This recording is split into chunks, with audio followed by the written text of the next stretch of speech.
afternoon, Mikel. Craig Slater, Sky Sports News. Well, good to see Bukayo Saka, Alexander Zinchenko and Mohamed El Neni out there today. Are they all at different stages in terms of their fitness, or potentially could all of them be involved tomorrow or Sunday? They are in different stages. Obviously, Mo had a long-term injury, but he has recovered in a really good way, and he's been training with the team for a week or two now. Alex is just very recent, and he trained just 2 training sessions, and Bukayo just missed 1 or 2, and he was fine today. Okay, so he could be available certainly for tomorrow night if needed. Yeah. Obviously a lot of concern about Bukayo because of the World Cup and people raising the question again about does he get enough protection from referees. But we hear a lot about referees allowing the game to flow a little bit more these days. Does that entail possibly 1 or 2 fouls going unpunished? And is it consistent enough in terms of how games are being refereed? I'm sure that the referees have looked at all the incidents, all the fouls. They know the amount of fouls that our front players are getting, and it's their job to manage that situation in the best possible way. Is it something you might raise with the Premier League? Not here, though. Whatever I do, I have to do it with them. Okay. Well, Reece Nelson obviously came on and got a couple of goals, and afterwards he talked about how he understands he has to wait for his opportunities. He has to work to be involved with this Arsenal team in the way it's going at the moment.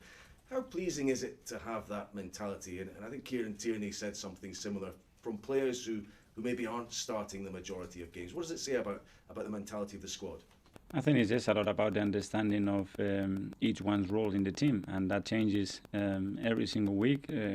You're talking about 2 players that in the past they play matches and somebody was on the bench. It doesn't mean that they don't push. It's absolutely contrary. They've been really pushing and doing their best to play, but at the end we have to make decisions, and they've been really respectful, as we expect all the players to be respectful when they are on the pitch as well.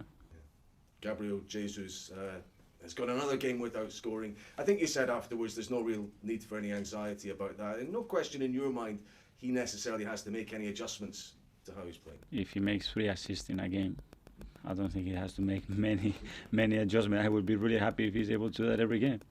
Fair enough. Okay, one last one from me. Some Arsenal supporters will be maybe waking up today and reading some reports about you being linked with managing Barcelona at some point in the future. It's obviously where your football journey started off, so maybe there are some emotional ties there. How do you feel about that? Is it flattering for you? Do you make anything of it? No, what I can say, I'm extremely happy and proud to be where I am. I think Barcelona now, they are in a really good path. I think they have a phenomenal coach, a coach that has been an absolutely legend in that club and has lifted their whole place, and I think you have to be very respectful of that. Hi, Mikel. Obviously, it was during the game last week that you heard about what happened with Pablo Mari. Just in terms of firstly, how is he? You've gone up down on how he is, and secondly, how concerning is that incident for footballers that you have abroad and at home?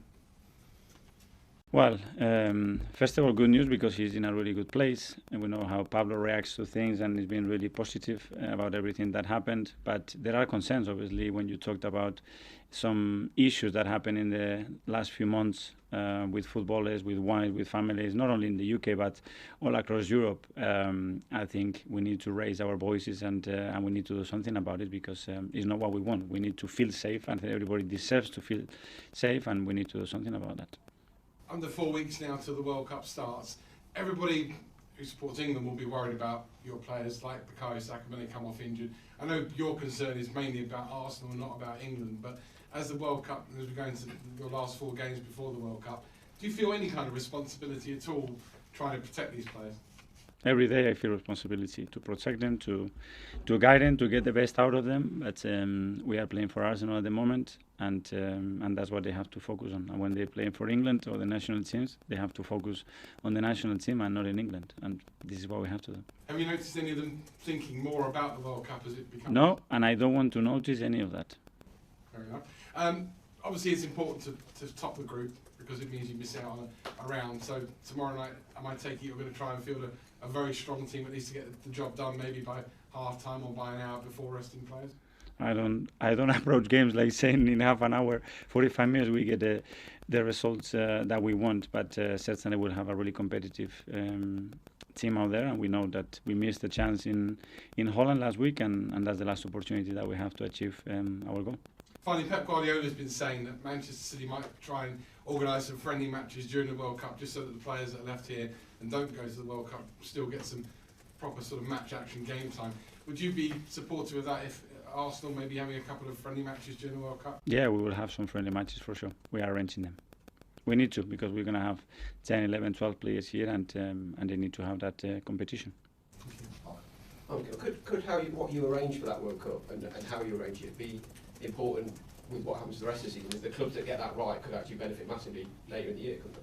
Yeah, they can do, obviously. There is an element that we're not going to control what is going to happen during that World Cup with your own players, but certainly with the players that we have here and what we do, it will be like another season, another pre-season that is going to get into a new season.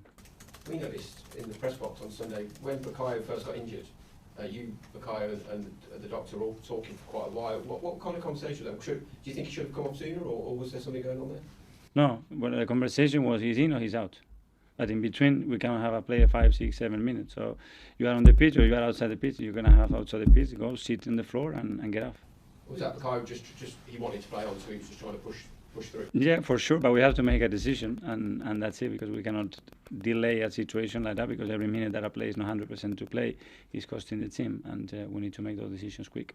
Ian was just saying about players might have an eye on the World Cup, but that proves that Bukayo wants to just keep going no matter what at the moment, doesn't he? Even if he's feeling like he wants to play, he's in that zone at the moment, I suppose. Yes, but we're using obviously our brains and our common sense. But obviously he had a kick, he wasn't comfortable. We made a decision to get him off, and now he's feeling fine. And we will assess each individual as he comes. Mikel, we're talking about your team selection earlier there. How much of a challenge is it going to be for you balancing that out with the fact you've got not just a Sunday game, a big Sunday game kicking off at 12 o'clock? Does that mean, is that even more of a challenge for you?